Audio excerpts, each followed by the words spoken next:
Alrighty, folks. So as you can see on the screen, go ahead and put your name, your location, your role, and your number one struggle when it comes to client acquisition. Hope everybody's doing well. Get ready. This one's going to be very exciting. It's going to be a little longer than usual. So if you need to get some water or some tea, whatever you need, get that out of the way right now before we get started. We started a little bit early to give people some more time to go ahead and trickle in. And we'll go ahead and get started in about 5 minutes because I know we'll have a few stragglers out there still trying to join us. So welcome, everybody. And keep in mind, chat is a little bit delayed. So if you do answer, I'm going to see it about 10 to 15 seconds later. So perfect. Welcome, Tony. Welcome, welcome. For everybody who just joined, please type in chat your name, location, role, and the number one struggle you have with client acquisition. Welcome, everyone. Ismail. Perfect. Hello, hello. I'm not even going to try to pronounce that name because I'm going to absolutely butcher it. Sibusiso. Hopefully I got that right. Tony from Germany, front-end developer. Don't know what service or product to sell. Okay, Tony, welcome. Welcome, welcome. Ali, data engineer. Welcome, Ali. Dejan from Serbia, back-end software developer. Welcome. Kim from Norway, no clue what service to sell. Val, Canada developer. Perfect. Welcome, guys. Welcome, Kim. Welcome, Val. Welcome, welcome. We're going to give it 5 more minutes. We're expecting a couple more people to join us, and then we're going to go ahead and get started. Welcome from Italy, Emmanuel. Hopefully I said that right. Victor, welcome. Dan, welcome. From Israel, developer. Frank, software engineer, welcome. Vidas, Apta from Lithuania, welcome. Cesar, I guess. David, CEO developer from Spain, welcome. Nadia, welcome. Halifax, trying to sell SaaS, I don't have a following. Garrett West, welcome. Greater Seattle area agile technical coach, have a product client idea, want to learn what not to do before jumping in. Fair enough. Welcome. Alexei, welcome. Hi, Adrian. Chris, hi, guys. Chris, Alvin in New York, senior dev at Big Corp, trying to figure out how I can break into my consulting well. Welcome, Chris. Welcome, Paul. Yeah, all of your guys' questions are going to be answered. This is very good. Welcome, Andrea. Welcome, Yuri. Welcome, Tomas. Nicholas, welcome. Martin, welcome. Aditya, welcome. And my apologies if I'm butchering some of the names, guys. I'm trying my best. I'm relatively good with names, but there's still a couple that might surprise me every now and then. Sean, welcome. Daryl, welcome. San Diego, welcome, welcome. ServiceNow dev, don't know what to sell yet, trying to network and figure out what companies are in my area. Got you. Welcome, Sean. Welcome, Amitai. Oh, hey, how you doing, Amitai? Hello, hello. Rusty from the UK, software engineer, keep starting a new project and then moving to the next thing. Shiny object syndrome, not a problem, happens to the best of us. Ellis, greetings from Colombia. Hello, Ellis. Hello, hello. Alrighty, folks, for those of you who just joined, type in chat name, location, role, and then your number one struggle that you have right now. Gage from Arizona in the US, primary struggle is not having as defined a jawline as we go. You just need to lose the body fat, Gage, and you'll be there. That's really the key thing to it. It's just lose a little bit of fat, and that's all there is. No crazy other tips on that one. Perfect. Welcome, Harsh. Welcome, welcome. Kazim, welcome. Abdesami, welcome. I'm from Morocco and looking to leverage my software engineering skills and build solutions for clients. Hopefully I said your name right. Mensa, welcome. We got a good mix of students as well as people already relatively senior in development. Eric, Senior Director of Software Development, looking to start your own business, struggle mostly with client acquisition, ideas on how to sell services, have done some side development work, but want to create some services instead of trading time for money. Welcome, Eric. You'll get an answer to your question perfectly. Gage, yeah, not a problem. Vidas, good tech design skills, zero idea what to build. Okay, so I'm seeing a mix of pretty much people talking about not knowing what to build specifically on the ideation side as well as just client acquisition side. Daniel, welcome. Long-time full-stack web developer struggling to get some rest after my latest big gig. I know some great vacation spots if you need that, but we won't be talking about that here on this webinar. But if you do want some good vacation spots, you can shoot me an email. I'll go back to you. Welcome, welcome, folks. I know we got a couple more people that just joined. So if you could please put your name, location, role, and then your number one struggle, and then we can get started very shortly in about 2-minute timeline. Getting some more people on here. Hi, Frank. Just got promoted to senior software engineer. Congratulations on your promotion, Frank. Focus mainly on iOS. I want to create an app that gets clients, but this meeting teaches the otherwise. Yeah, you'll learn how to get clients. So you're in the right place. Shravan, low-code AI developer and architect. Welcome, Shravan. Rian from Montreal, French Canada. Welcome, Rian. Jason, greetings from Prague. Hello, Jason. Welcome, welcome. That name. Andre, I think that's from Serbia, project manager. Welcome. And then Imadudin. Hopefully I didn't butcher that one, but welcome. I think I'm doing pretty good on the names, honestly. And then Eric, I read that. Perfect, folks. We'll give it one more minute. If you haven't already introduced yourself, go ahead and put your name, your location, your role, number one struggle. And if you need to get a bottle of water, coffee, tea, whatever, you can get that now. If you need to take a bathroom break, you can do that now. This one's going to be longer than the previous workshops. We're going to be diving a little deeper into things. And I highly recommend, I'll talk about it on the next slide, but if you have a notebook near you, just get a quick notebook as well as a pen and have that ready to take notes. Franco from Argentina, welcome. Full-time on a big crypto company. That's exciting. Now as a technical product manager, I'm building an architecture kind of localization on every project. Welcome. Amit, learning how to approach opportunities for software in the local communities. I'm Amit, living in Seattle. Welcome, Amit. Perfect. You'll get an answer to your question as well. Sandor from Hungary, a software engineer, trying to find the area I can best employ my existing skills within. You'll get an answer to that. Raul from Spain. Distribution, been doing a lot of testing on the market, getting better, but need to lay it down into a framework. And then fresher software engineer from India, looking to getting clients and build something meaningful. Alrighty, perfect, folks.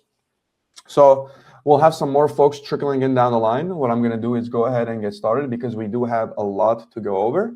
So one last time, if you need to get water, if you need to do anything, close your door, whatever, I'll give you like 10, 15 seconds to get that out of the way, and we'll go ahead and get started. So let me myself take a little bit of a quick tea break. I'm drinking some white tea that's not caffeinated, and we can go ahead and get started. Alrighty, folks. Everybody ready? Excited? And if I look a little crazy because my responses are delayed, it's because the chat is about 10 to 15 seconds behind. So that's why I might look a little crazy to you guys. But perfect. Alrighty, folks. Let's get straight into it. So first and foremost, some ground rules for this one. I want everybody to actually begin taking notes because there's going to be a lot of information on here that you are not going to find on any other video or really anywhere online. And I can guarantee that. And by the end of it, you can let me know if my guarantee was correct or not. I need you guys all to stay until the end to get the full, essentially all the information from it. I need you guys to have questions and also ask questions when the Q&A section comes.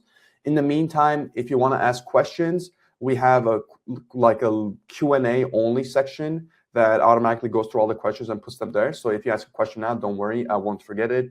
You can ask it now, but I recommend just saving it for later. And of course, everything that I'm talking about here is not going to matter if you don't take action on it. Okay, so make sure you guys are all approaching this with the mindset of actually taking action on this. So without further ado, let's get straight into it. Okay, now, once again, to get the most out of this particular session, right, you need to pair it with action, because when you have info and your action, you get results. But info alone is just inspiration and motivational. There's a lot of inspirational and motivational content out there on YouTube, people that are making better stuff than I am when it comes to inspirational and motivational stuff, right? However, when it comes to concrete info and action, that's what we're looking for. We're looking for results, because at the end of the day, results are all that matter, right? Now, to just get a little better understanding for myself, I want you guys all to type in chat, what have you tried before when it comes to client acquisition, when it comes to getting clients? You know, you have the cold emails, Upwork, other freelancer sites, LinkedIn outreach, warm network, or nothing at all. If you've done something that's outside of this list, such as advertisements or things like that, go ahead and let me know as well.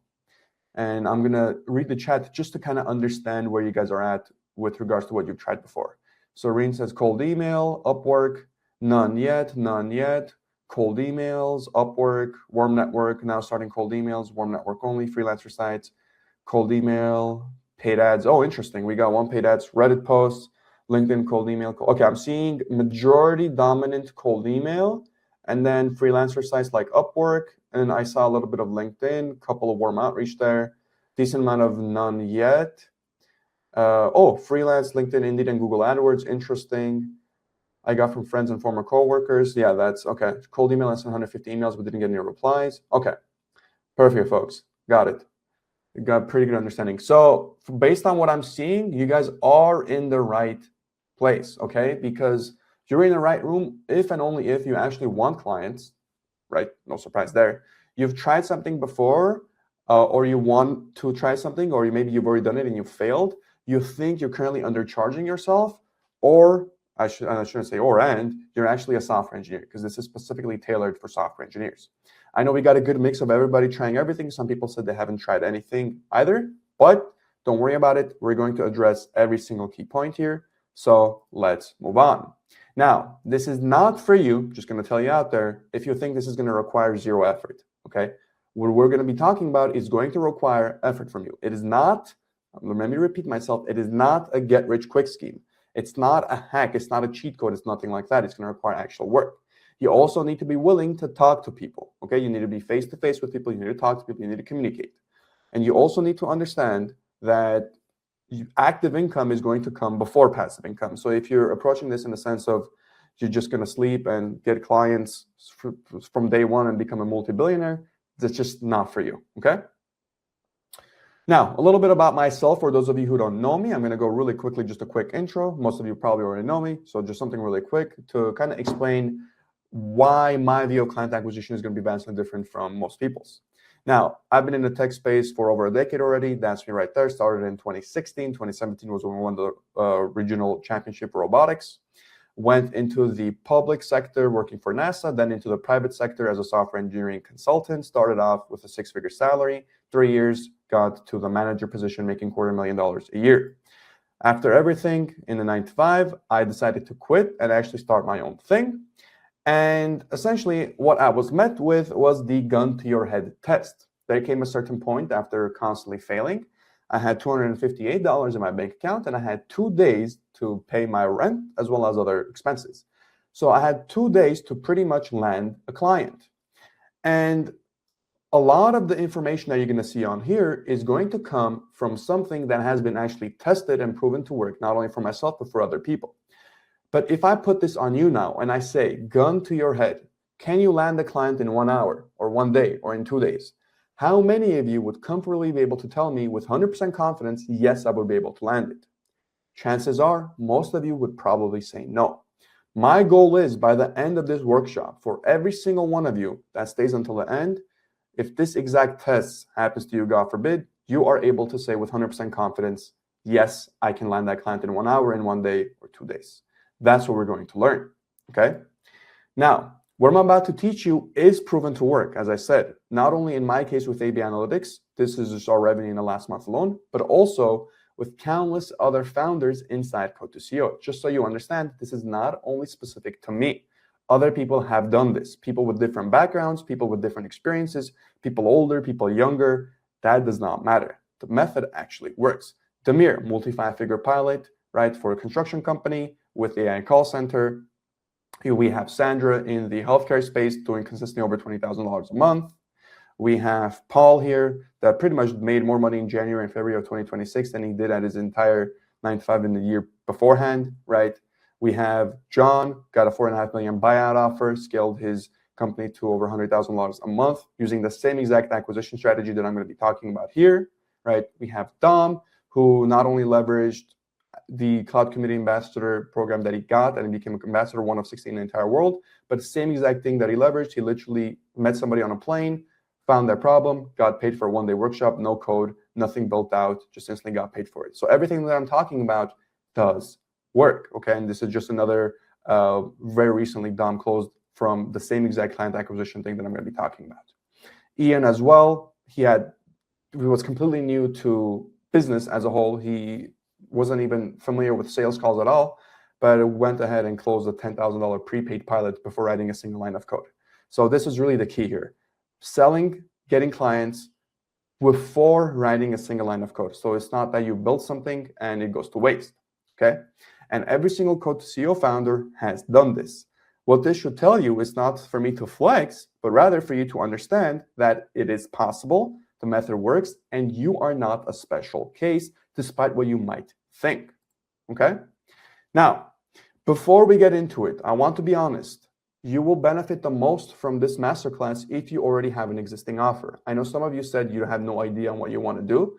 You're still more than welcome to stay and watch. But if you already have an offer or you already have something to offer people, you're going to take the most benefit from this. If you don't have an offer, still though, sit around, watch, and I'll tell you exactly where to go after the fact so you can think about ideation as well. So first and foremost, let's understand how most software engineers approach client acquisition in general. And this is something that has been taught for a very long time, both in the 9-to-5 environment as well as just on YouTube when it comes to entrepreneurship content. And frankly, it's always been about people build something, they launch it, and they get nothing out of it, right? But the right order, right? The right order, and this is the one that's kind of counterintuitive for people, is you have a problem, you see a demand for it, you validate it, you then get payment for it, and then you build it out. Pretty much most things in life work this way. If you hire a plumber to come to, your house, or if you're going to hire a roofer to come to your house, whatever service or even product that you're going to get, you're going to pay for it before you see it. That's just the way trust works, right? Most often than not, you pay for something and then you get it. That's the way it works. Now, there are some nuances, such as a restaurant where you go, you get the food first and then you pay. But generally speaking, for most things, especially the higher ticket it is, you're going to pay first and then you're going to get it. Like a car. If you want to go get an expensive car, you're going to pay the money and then get the car. For some reason, for software engineers, they find this counterintuitive. They think to themselves, okay, how can I get money for something I haven't yet built? But this is the right order in how we want to approach things. And we're going to get into how we actually do this, okay? The advice that keeps getting sold online and everywhere you look is, okay, just go on Upwork, right? Spend like 6 months on it, make a profile, reach out to job boards, or go to Fiverr, or go to another freelancing platform, or just send cold email, just, send as many cold emails as you possibly can, or just post YouTube content, or just make X posts, or just go on Reddit and do Reddit marketing. But every single person that says this, every single one of these steps, all skip the most important step of client acquisition, and that is trust. Without trust, you cannot close anybody, because who do people buy from? People buy from people they trust or like. Most often than not, it's one and the same, okay? So freelancer platforms completely skip trust because it's a race to the bottom. It's pretty much who's the cheapest that can do the job for me. LinkedIn, most often than not, is done wrong. It's not building trust properly. Content, oftentimes, is the wrong timing for most people posting content. They don't have enough credibility. They don't have enough trust yet built to be able to actually post content. Cold email, a lot of people do the shotgun approach of just blasting generic cold emails to a bunch of people, expecting them to get a client. There's no trust in that. And of course, referrals as well, which we'll get into. 91% of people never even ask for referrals, let's say even after they get their first client. And we're going to get into all of these specifically. So stay tuned for that. Now, another thing that we need to kind of break down is that clients do not buy your code. Sure, you're a software engineer. Sure, you know how to code. And sure, that's sort of like what makes you unique. But businesses or just people in general are not buying your code. They are buying the fact that you are able to make their biggest problem go away. The way you do that is through code, but they're not directly buying your code. If you somehow were able to solve their problem without code, they will still love you and pay you for it. Okay, it just so happens that you know how to code, hence that's what you're using to solve the problem. And there is a very big sort of mindset trap that affects developers when it comes to acquisition, because they like to compare acquisition to an engineering problem. But it's not an engineering problem. Acquisition is not strictly logical. Client acquisition has a lot of emotional components to it. As engineers, we love to optimize things, right? We want to automate the outreach. We want to optimize the funnel. We want to scale before we have even built any amount of trust. But client acquisition at its core is all about building real relationships with people, personalizing every single touch, and actually building trust before you scale. And most developers actually give up way too early in the client acquisition cycle, frankly, because they have the very, very wrong expectations about how long it takes to acquire a client. I saw one of you guys put that you've sent out 150 emails and you didn't get any replies. Now, that it's not necessarily you're doing something wrong, it's that is the wrong expectation to have. You see, people who quit, often than not, let's say they get started on week 1 and they're very excited. But then week 3, when week 3 comes around, they've seen not a single cent of progress and they give up. They say, this doesn't work. Cold email doesn't work, or that doesn't work, or this doesn't work. But the people who actually stick through it, right, they're excited on the first week. Week 3 is a grind. Week 6, they have internal doubt. Is this really going to work? I'm almost spending 2 months on this. And then week 9, they get their first client. So it's not that these things don't work. Obviously, you can do stuff better than other people. But fundamentally, it's setting the right expectations when it comes to acquiring clients. That's very, very important, okay? And there are only 2 ways that you can get clients, okay? One is outbound and one is inbound. And every single client acquisition method that you've ever heard about in your life or will hear about in the future falls under these 2 categories, okay?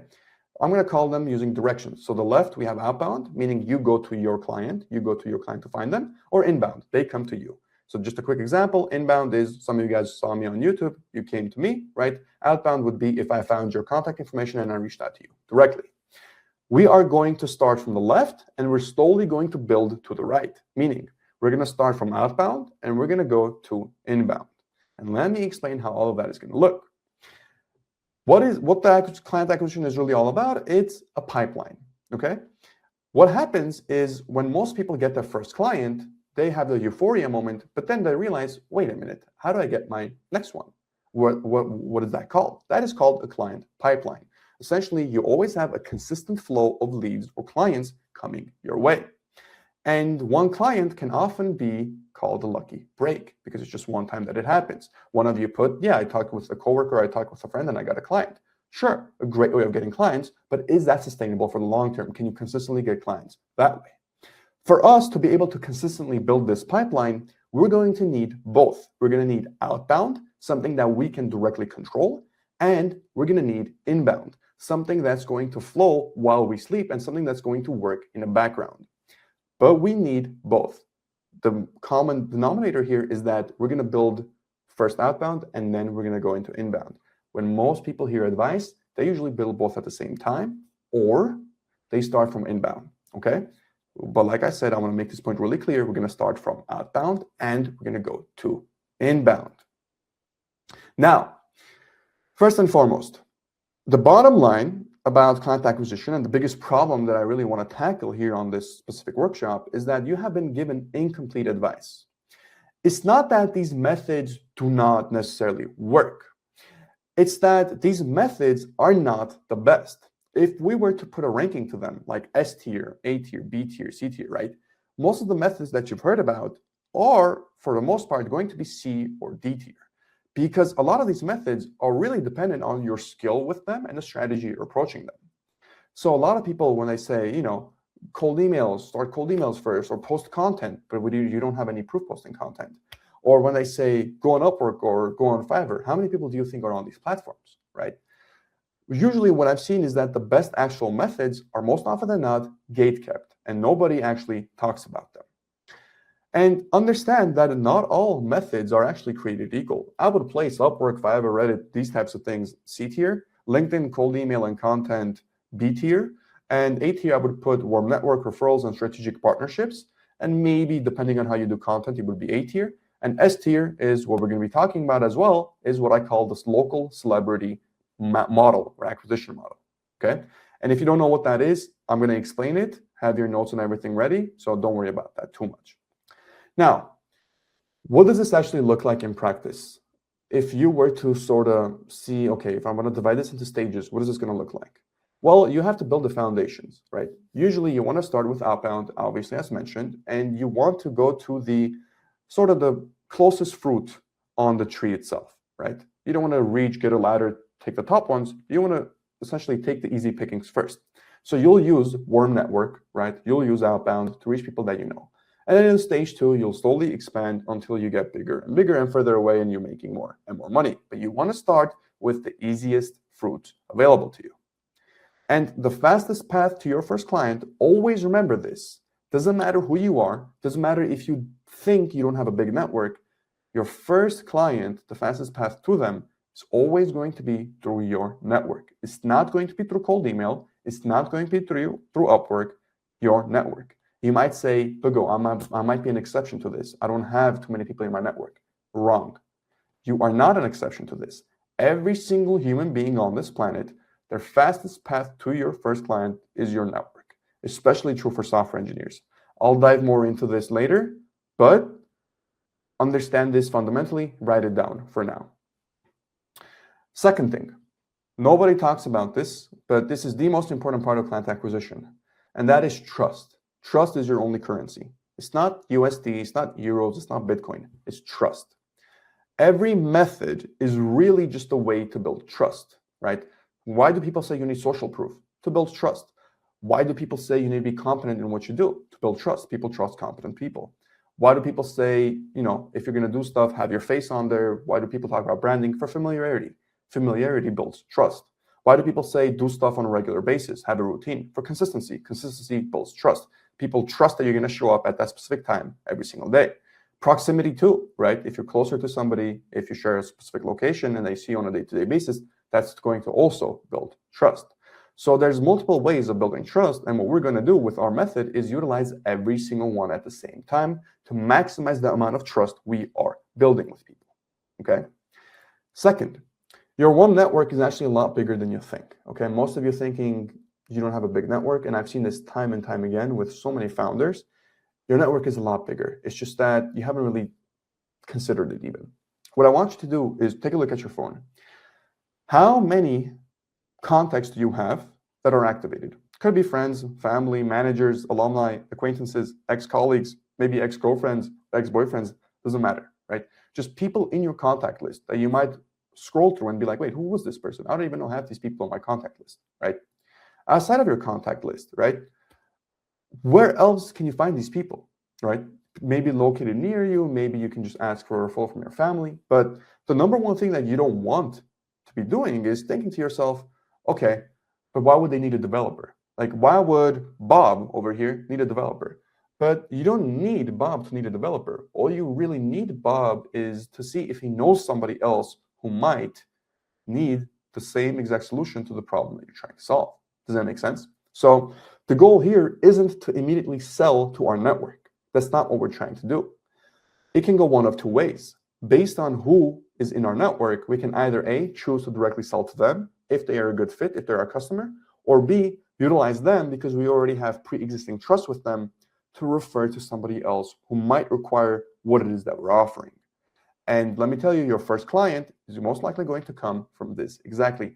And you saw this in real time in chat. A couple people put literally friends, family, and word of mouth is how I got my clients, okay?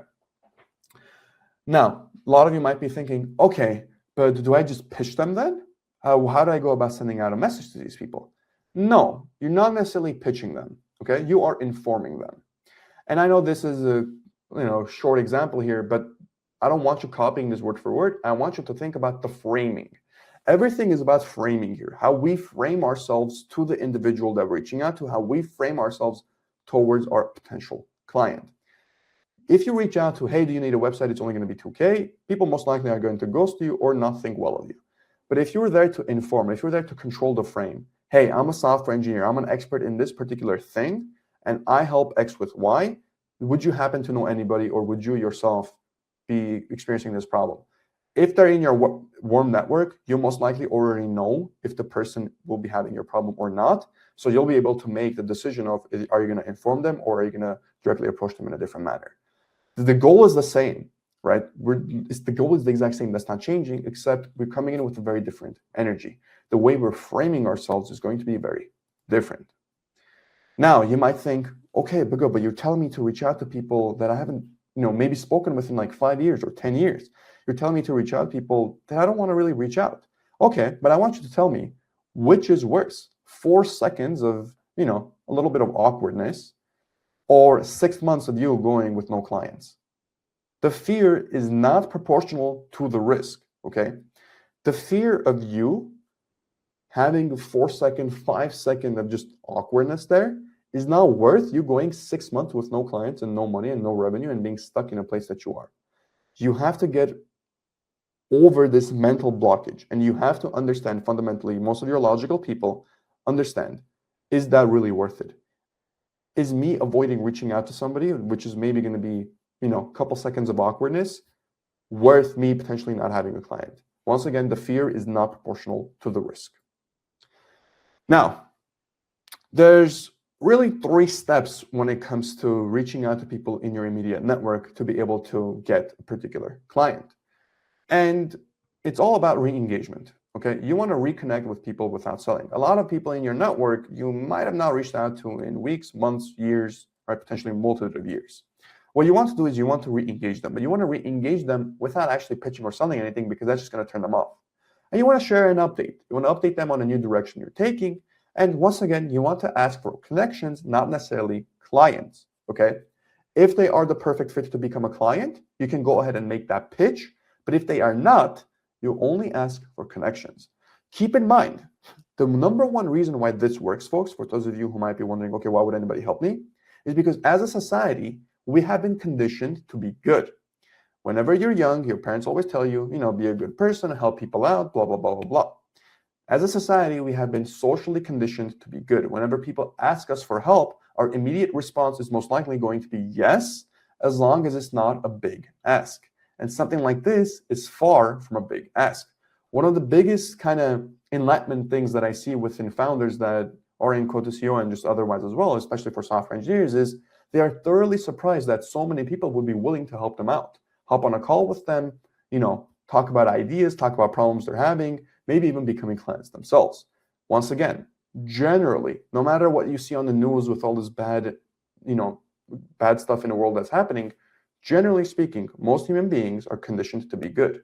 Anything you ask of them, most often than not, they're going to try to help you out, okay?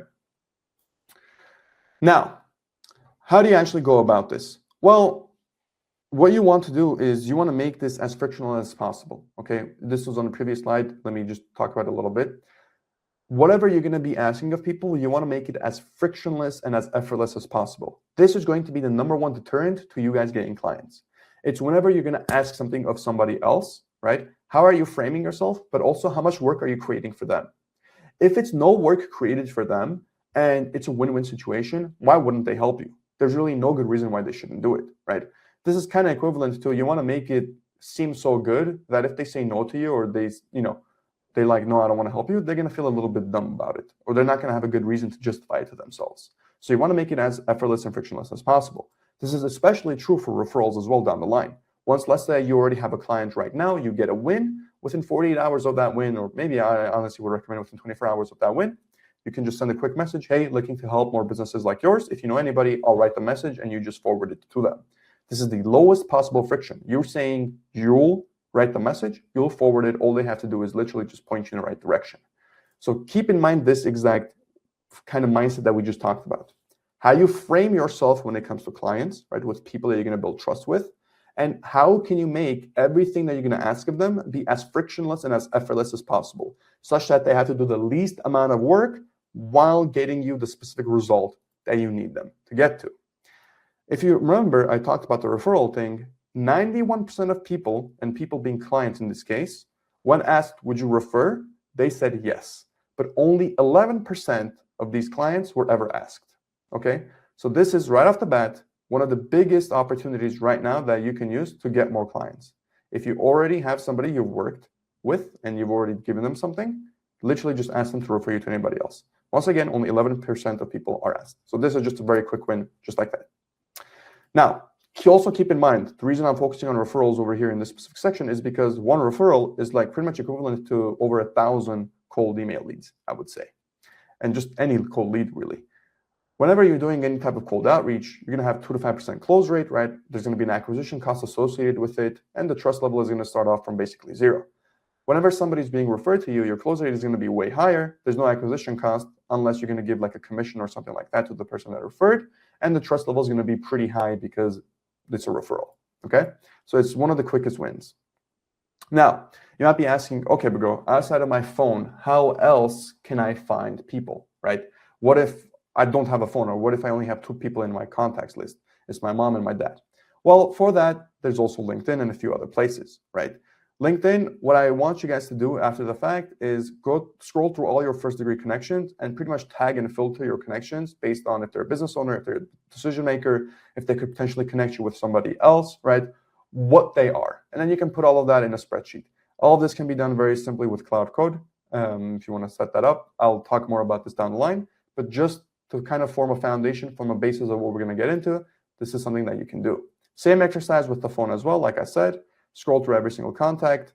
Do they know anybody who might need tech or AI help? In this particular case, most of you are going to be, relatively tapped into the AI stuff. You're going to want to help people with AI. That's what I've seen, at least the most popular thing now. But any other type of tech help, really, you're going to have a lot of contacts in your phone as well.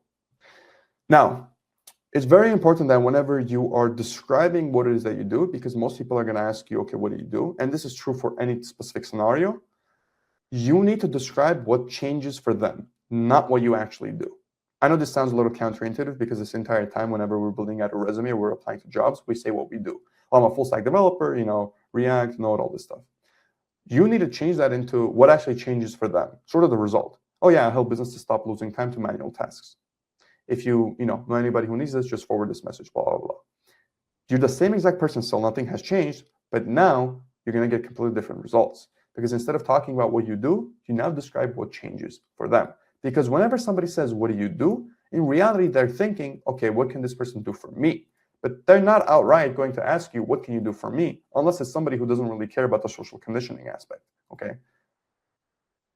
Once again, remember that every single client is a referral engine. 1 becomes 2, 2 becomes 4. So those of you with existing clients, first thing you need to do, the closest fruit to you is going to be that referral. Another thing, now, this is going to be a part of my story about how I got into certain acquisition methods that I did not see anybody talking about. And once again, I did this because I was forced into a situation where I needed to get clients no matter what. And one of my biggest things that got me to the position that I am was the Chamber of Commerce. There are over 7,500 chambers in the United States alone. And there's many such cases as well in many other Western countries, as well as second world countries as well, actually, that I've seen now. This is getting very popular. But one of the first things that I'm going to be recommending for everybody that wants to get clients is to join a Chamber of Commerce, especially if you are located in the United States or anywhere in Europe. But there's also Chamber of Commerce in Brazil as well. I know that for a fact. So definitely check it out if it's in your country. What is a Chamber of Commerce? It's basically the government's way of making sure that for that particular city, that all the businesses are doing good, okay? Because businesses bring in money. So the government wants to make sure that all the businesses are bringing in money so they can pay taxes and the government can be happy as well. And essentially what ends up happening is you have a room full of business owners at different cities, and you are most likely going to be the only developer. Keep in mind, I was in LA, which is very close to a tech hub like San Francisco. And at the time that I joined, 2019, 2020, I was the only developer in my Chamber of Commerce. And I was not only the only developer, I was also the only quote unquote younger person because everybody else in that room was in their late 40s, early 50s, business owners. And me being the only developer, I instantly became a celebrity for them, okay? It was about a $300 membership, and essentially just your first project from there is gonna be minimum $10,000 that you'll be able to charge. So in terms of an ROI, it's foolproof, and you have so many different types of businesses there. It's not just small mom and pop type of shops. For example, if you check out a lot of the Chamber of Commerce, you might see like Bank of America, Wells Fargo, Capital One. You will have a very big multi-billion-dollar businesses as part of the Chamber of Commerce. You'll also have small businesses, maybe a dentist, maybe a plumber, maybe a lawyer, right? Maybe a retail store. You'll have very big, you'll also have very small. I guarantee you, the biggest business in your city right now, if you join the Chamber of Commerce, you will most likely find a few of the biggest businesses in your city, okay? When I say business, I mean, think of the Titans. Whenever you're driving around, what's the biggest building? The biggest office building, what's the name on there? You'll find them in your Chamber of Commerce. So do not underestimate the Chamber of Commerce. When it comes to ROI, it is one of the best ways that you'll be able to get clients.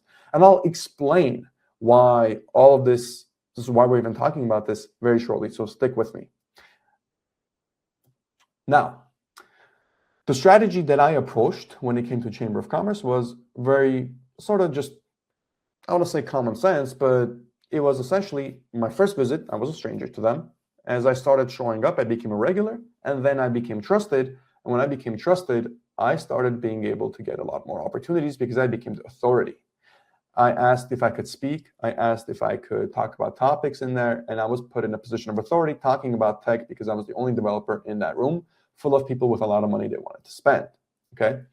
And remember, just to kind of recap everything, the fastest, highest trust path to client number one is going to come from your immediate network, okay? It's going to come from existing people that you've already worked with. Remember the 91-11 gap with the referrals. It's going to come from the LinkedIn and phone audit to find out who's in your actual network right now. It's also going to come from the chamber strategy. You can right now, immediately after the fact, today is Sunday in the US, tomorrow on a Monday, you can go join your Chamber of Commerce, go to the first meeting, and literally get client number one. And always remember, you are not describing what you do to people, you are describing what changes when they work with you, okay? Because that's what they're actually asking you. What can you do for me? It's just social norms prevent us from just asking that straight up. Now, once again, remember, we're going to start from we're going to start from outbound, right? And build towards inbound. Outbound, cold email, LinkedIn DMs, warm outreach. Inbound is going to be content, SEO, and referrals. And if I were to make an analogy of what each of this is sort of like, I want you to think of outbound as a faucet. So I can turn the, what's it called, the crank, I guess. I can turn the faucet, right? I can turn it on or off, and I can control the flow however much I want. I have direct control over it. Inbound is more like a river. I can't really stop the flow. It's going to be extremely difficult for me to stop the flow. But at the same time, it's going to take a long time to build up. So inbound, I want you to think of in terms of years when it comes to results. And outbound, I want you to think of in terms of weeks when it comes to results. And let me make this clear. You need both in this specific order, okay? You need both.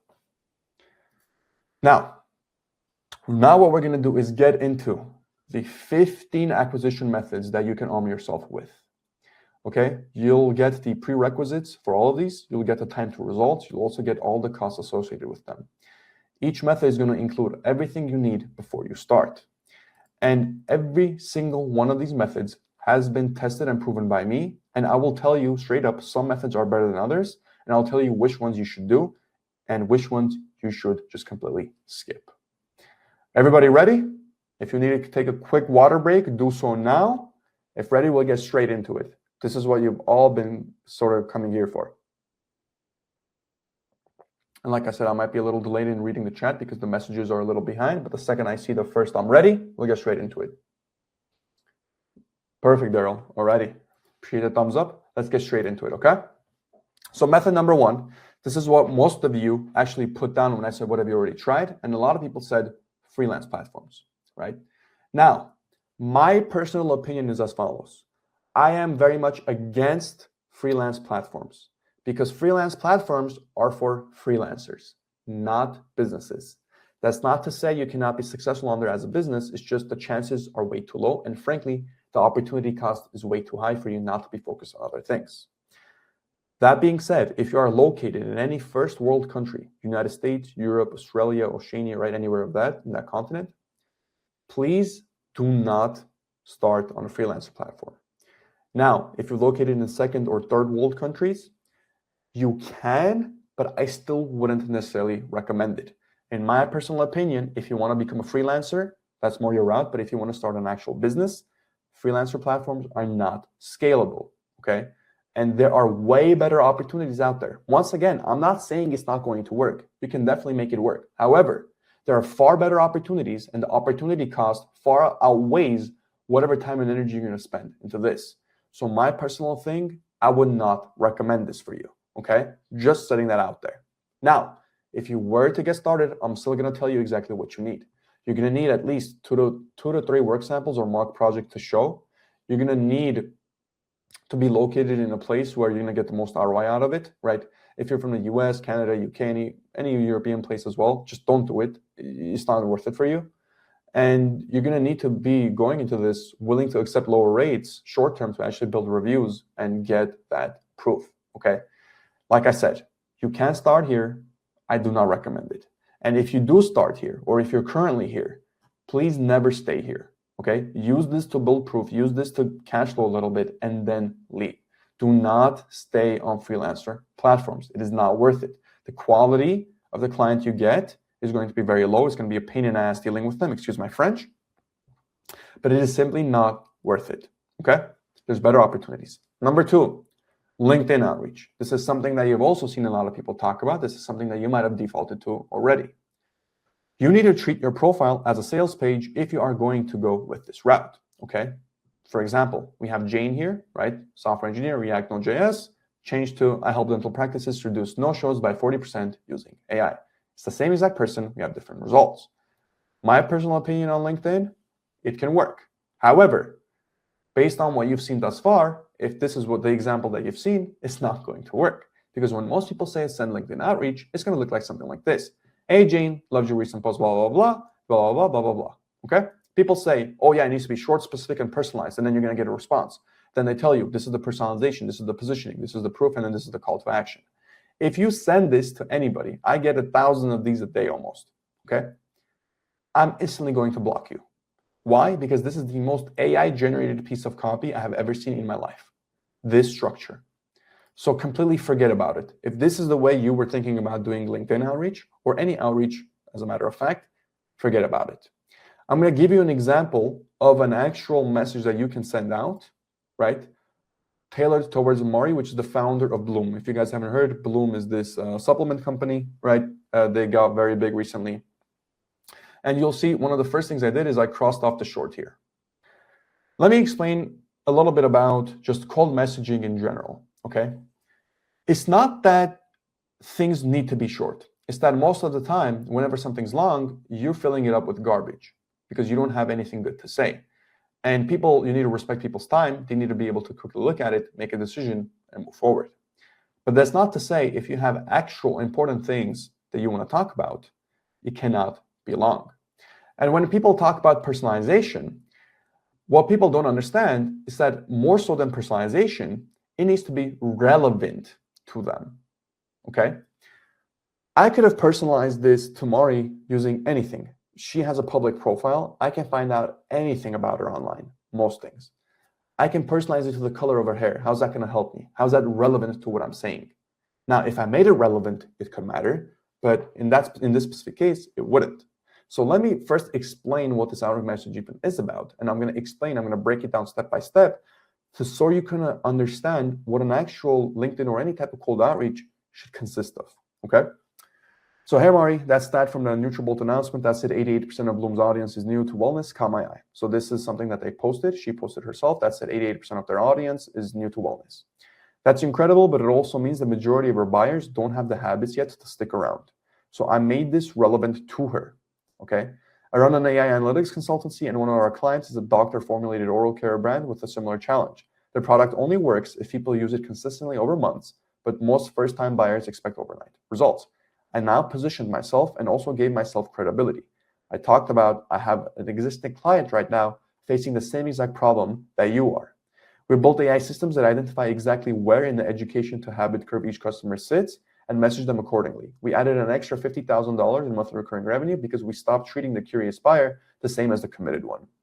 This is my proof now that I put here. And then the call to action. With Bloom expanding into prebiotic soda, colostrum, energy drinks, the product line is getting complex fast. That 88% needs a different conversation than your loyalists do.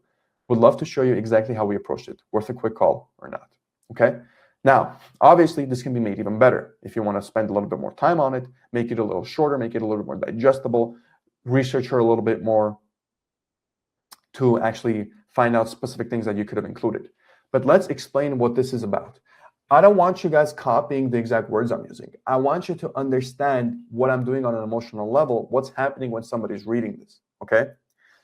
If I'm Mari, and this is the same, it just pops up on my screen and I'm reading this, what's the first thing that happens? Is I see, okay, this guy or this girl read my thing, said caught my eye, okay. Oh, wait, actually pointed out a problem that I'm already having right now because I can see it. And then introduces themselves, okay, one of the clients is a doctor. Oh, okay, they seem to know this problem, sort of. The product only works if people use it consistently over months. Exactly, I've been trying to explain this to my audience, but they can't understand it. But most first-time buyers expect overnight results. So she's already, whenever she's reading this, right, She's already understanding, okay, this person understands what I'm going through. This person understands my pain point. And even though she might not know me, the fact that I understand her problem already gives me like one little bar in that trust thing, already builds a little trust with her. Everything that you're doing, you need to focus on building trust, okay? All this talk about personalization, relevancy, positioning, proof, call to actions, all of that's to build trust anyways. If you're reaching out to, let's say, your brother or your father or your mother, are you going to go and do all of this? No, you're not. You're just going to shoot them a maybe one-word sentence or maybe even a voice message. Very casual, very informal. Why? Because you already have that much trust built with them. So everything that you're doing connected to trust. And outreach, really, it's not necessarily about building trust, but it's more about you not messing up the trust, okay? It's not giving people the reason to think that you're going to scam them or it's not worth their time, right? So it's less about doing the right things and it's more about not doing the wrong things, essentially.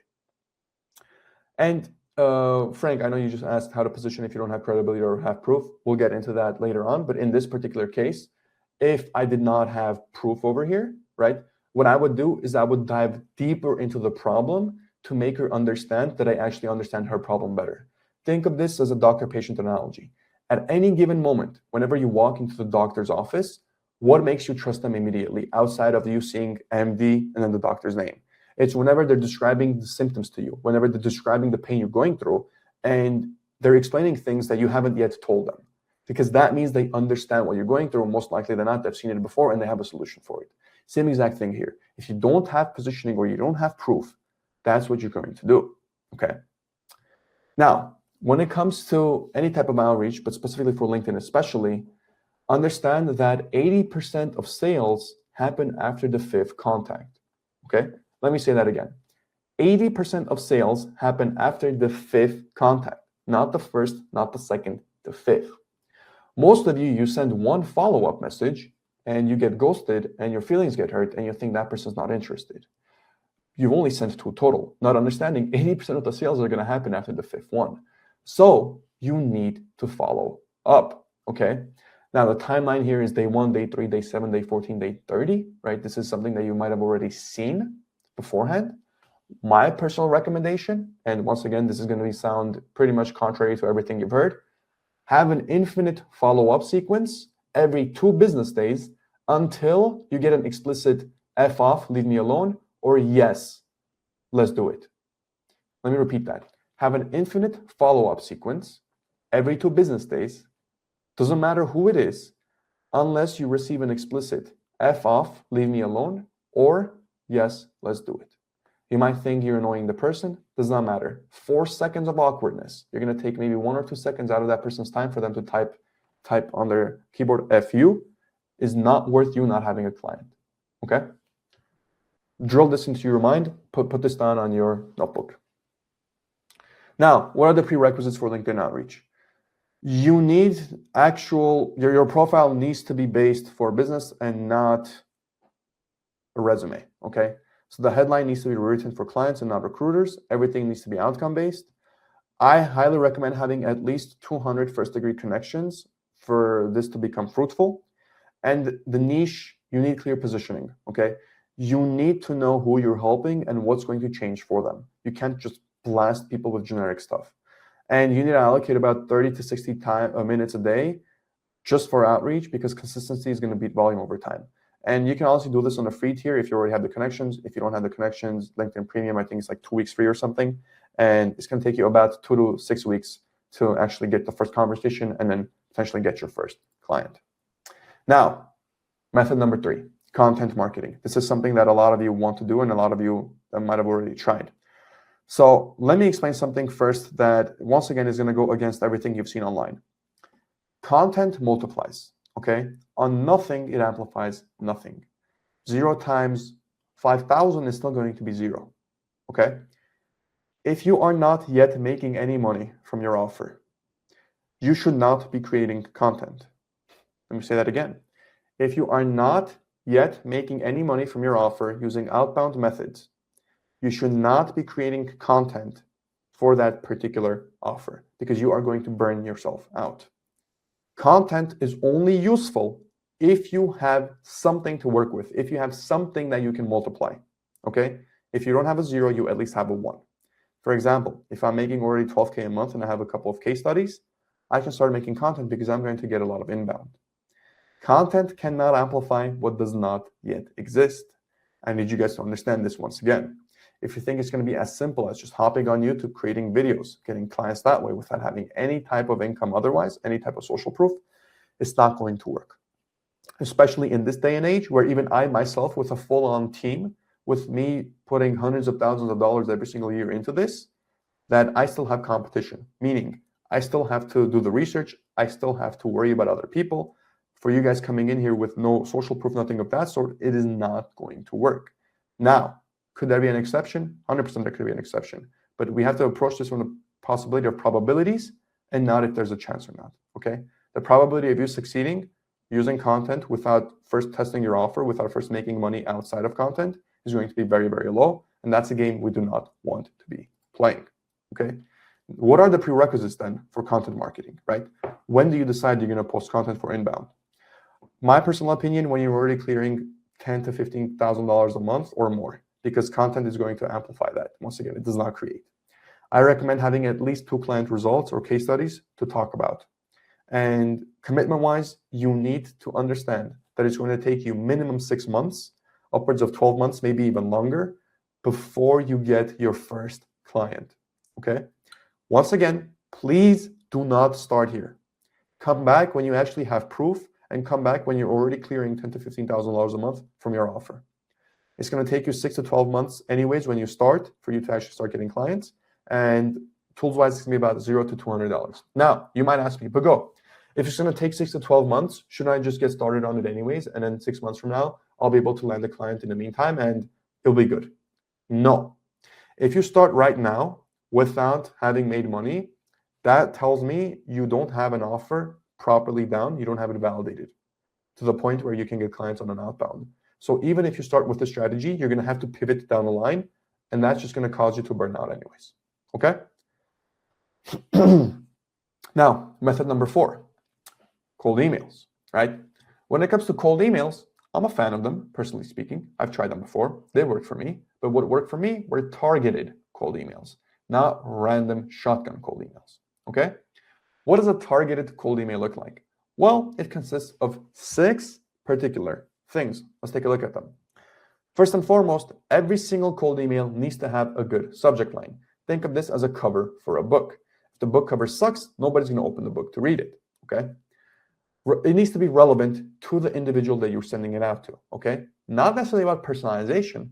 Most often than not, in order to make it relevant to somebody, you personalize it, but personalizing it without relevancy does not do anything, okay? So there needs to be a relevant recent event or trigger that explains why this is being sent out. Then an observation, a specific pain point or inefficiency that you have noticed. So this is basically the problem. Then value, how you're going to solve that problem that you just observed, okay? Ideally, you want to include proof if you have it, right? Relevant case study with hard metrics. If you don't have it, once again, you're going to have to double down on the observation over here. And then a call to action, an extremely low friction call to action. Initially, don't put any meeting links because especially with cold email, it can affect your deliverability. But once again, you want to make it as frictionless as possible. Ideally, you want to prevent back and forth emails. If somebody's interested, they should be able to immediately book the call with you, right? Most often than not, if it's like a phone number as well, they want to call, you can do that. But generally speaking, whatever direction you're going to take it, once again, point here is as low friction as possible, as efficient as possible. Now, when it comes to subject lines, right? A lot of people mess this up because once again, they see generic stuff online. An extremely bad example of a subject line is web development and AI services. This is horrible. Nobody's going to actually open this and read it. Maybe people might open it just because of how horrible it is, but nobody's actually going to give them their money. Now, a lot of people will do ideas for a company name, right? And then they'll blast this out to a list of like 1,000, 10,000 people. Could work. Personally, I don't think it's going to work too well. Okay, you might get a few clients, but only if you're doing very large number of outreach. Personally speaking, it should be a lot more oriented and personalized and relevant to the person you're reaching out. So quick question about companies, patient intake process. Let's assume the problem that I was targeting has to do with patient intake. This is what I would put in the subject line, okay? This would be an example of a great one. Now, is there one particular strategy or is there one particular way that I can write something to make it work? No. All cold email is communication with another human being. How many different methods are there to communicate with people? Infinitely many, okay? Cold email is not a set science. Some things work better than others, but everything comes with probabilities, okay? You have to understand your audience. There is no one-stop shop. There is no one-size-fits-all approach here, okay?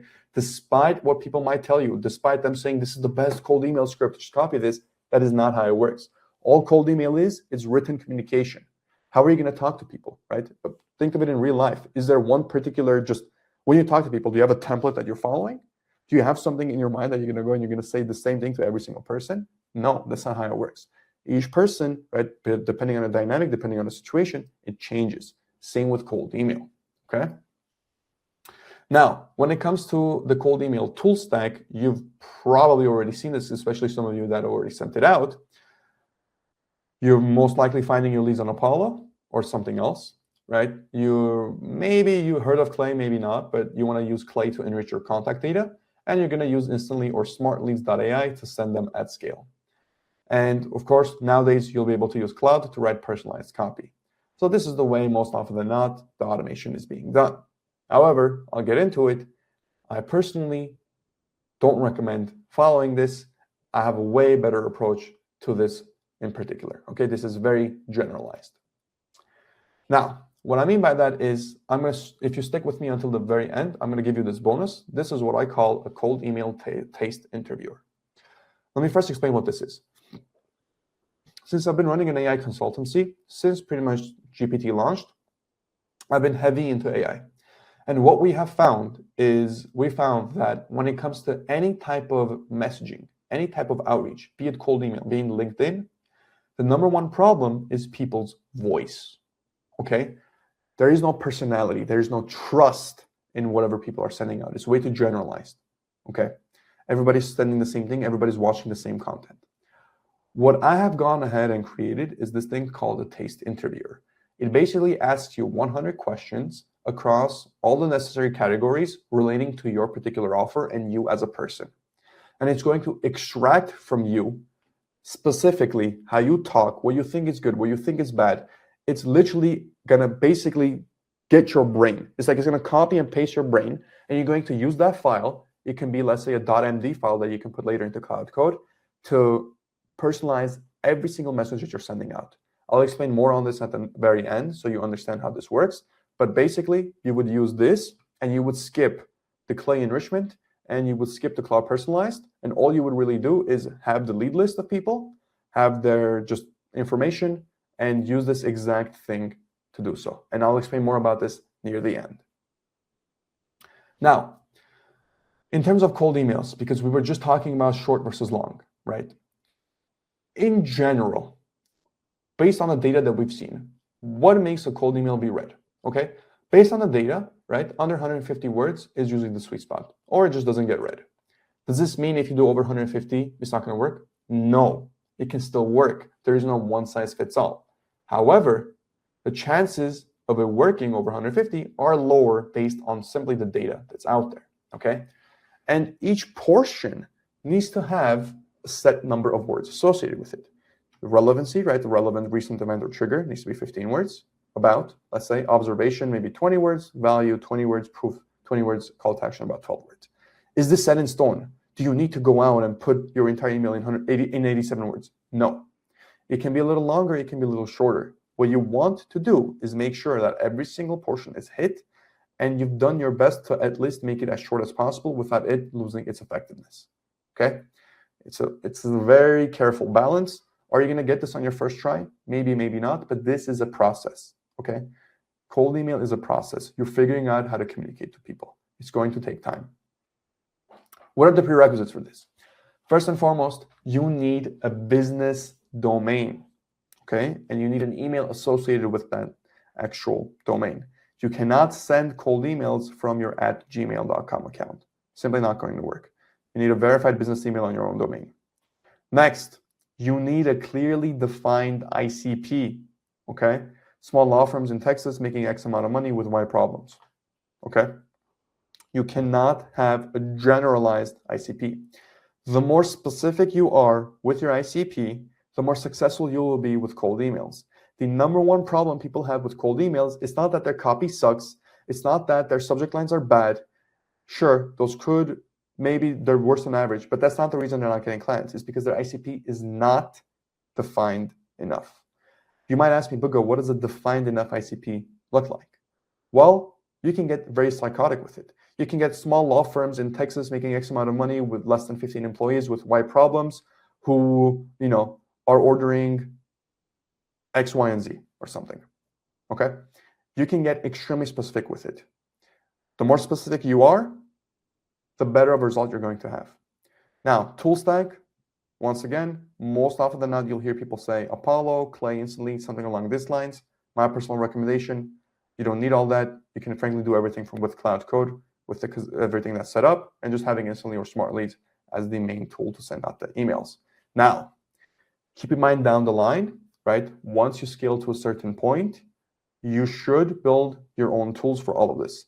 I know this is for beginners, so I don't want to dive into this right now. Maybe in the Q&A section, I'll expand more on this. But down the line, once you're set like sending 10,000, 100,000 emails a day, you should build your own tools, and I'll explain why down the line. For now, this is not going to be applicable to you.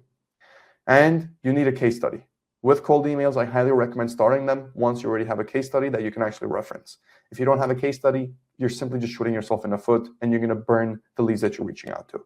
Wait until you have a case study, and then begin sending them out. Method number 5, one of my favorite methods, the BNI, Business Network International, exists not just in the US, all across the world, most likely in your city. And essentially, it is a referral business group, okay? There's 1 seat per profession per group, meaning yours is most likely going to be empty. You're going to be the only developer/software engineer in these rooms. And on average, there's over $38,000 worth of referrals that happen per individual, okay? 27.7 referrals on average, each valued at $1,367. This is what the average member there experiences upon joining. This is how much value they get from it. And this is valued at $1,367. Imagine if your student's going to be a higher ticket, this is $10,000 or $15,000. Look how this number changes. There's 1 person in there per profession. You're going to have weekly meetings, mandatory, that you need to show up to, and it's going to be referral focused. People are going to refer to you, you're going to refer to them. This is one of the easiest way of getting clients. However, when it comes to the actual prerequisites, you're going to need to actually have an offer, first and foremost. You're going to need to be able to explain who you help and how you help them for you to get referrals from people. If you're going to go in there with no idea of what you're doing, that's why I said in the beginning of this workshop that you need an idea to approach this. This is what I meant, okay? Now, if you want to join it, you search up a BNI chapter in your area with like a tech developer or software engineer seat that's available. You can call or just shoot an email to them. Keep in mind, the commitment is going to be weekly in-person meetings. There's no exceptions. Attendance is tracked. I've seen some cases they have remote attendance as well, so you can take a look at that. Budget's going to be about a $500 to $700 yearly membership. You're going to make that back within the first month you're there. Remember, 1 seat per profession. Check if yours is open before visiting, and make sure you have something that you're offering. Don't go in there just without offering anything. Method number 6, industry associations. Once again, once you already know what you're offering and for who, you want to join the industry associations that your clients belong to. If you help lawyers, join the local bar association. If you help people in healthcare, join the medical association, contractor association, real estate board, okay? Your clients go here, your clients are there. Now, you might already kind of be understanding the way I'm approaching this, and I'm going to break everything down after the 15 methods, but some of you might have already guessed where I'm going with this. What are the prerequisites for this? Well, once again, you need to know what problem you're solving. Don't join random associations. You need to understand your problem. Membership's going to be $100 to $500 a year. Some are going to be free, actually, and you want to attend regularly, not just once. And a lot of these places, you can also, once again, speak at these events. More on that later. Method number 7, something that I haven't seen anybody really talk about, high-end hotels. You might be wondering, Bugo, what the heck does this have to do with client acquisition? Everything that I've been talking about Client acquisition is a lifestyle, okay? Because client acquisition is all about trust. The way you approach client acquisition is you want to base your life such that every single thing you do, you are building trust with people. And ideally, people who could become your primary audience. Now, when it comes to high-end hotels, anytime I'm traveling, or even here in LA, if I go to a hotel, one of the first things I'm going to do in the mornings is go to the sauna, hit the gym, right? In the evenings, I'm going to go to the bar or the lounge. Even though I don't drink, I'll just go and sit there because I know other individuals, high net worth individuals, are going to be there. And I can't even count how much money I made just from doing this. And is this taking anything from me? No. Because what is this doing? It's my lifestyle. I'm incorporating this into my life. I'm going to go to the sauna anyways. Might as well go to the one where I can get some benefit out of it. If I'm going to go to the lounge in the evening and get some food, I'm going to go somewhere where I'm going to get some value out of it. Okay? This is the key point here. Now, what's the prerequisite for this? Well, you want to live in, or at least near a city with business class hotels. So Marriott, Hilton, Westin, if you have Oman, Genu, Edition, one of the top dogs, even better.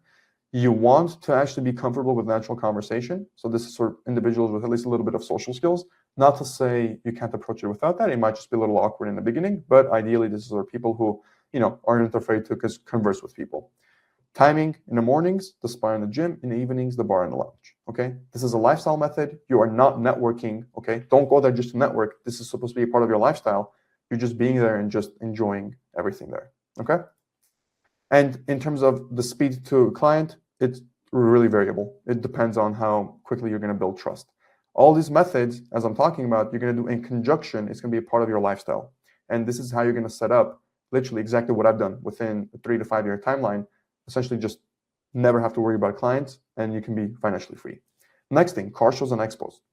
But go, what the heck are you talking about now? We're software engineers. What is this talk? Once again, if you go where wealthy people go, you will make a lot of money. Okay? Let me explain a little bit about car shows and what it has to do with software engineering. Men don't really grow up. Their toys just get bigger and more expensive. Okay? This is true for a lot of you as well. You find the same stuff that you found cool as a kid, probably now. You still think astronauts are cool, rocket ships are cool, some cars are cool, right? That doesn't change when we get older. Instead, what changes is our toys get bigger and more expensive. And wealthy individuals, they still have that kid in them, okay? A car show is also a place where everybody's going to go to be genuine, okay? There's no status check. There's nothing like that happening. You can go and talk about cars with a multi-billionaire or with somebody who just graduated college. Both can be just as passionate about it. Both can converse about it. The amount of clients I have gotten from car shows, once again, I have lost count. Every single year, I go to the Villa d'Este car show in Lake Como, and every single year, I get at least 2 or 3 clients that give me over 6 figures in revenue. Every single time. Okay? Now, what are the prerequisites? You actually like cars or the lifestyle. Keep in mind, I am not a big car guy. I tried for the life of me to get into it. And I do like certain things. I like my cars. I'm just not like some of the other car guys where they hear the sound of an engine and they can identify what it is. I'm not like that. However, I like the lifestyle, right? I like being there. I like looking at cool and beautiful stuff. I love surrounding myself with those things. I love the opportunities it gets me. So the lifestyle, I like it.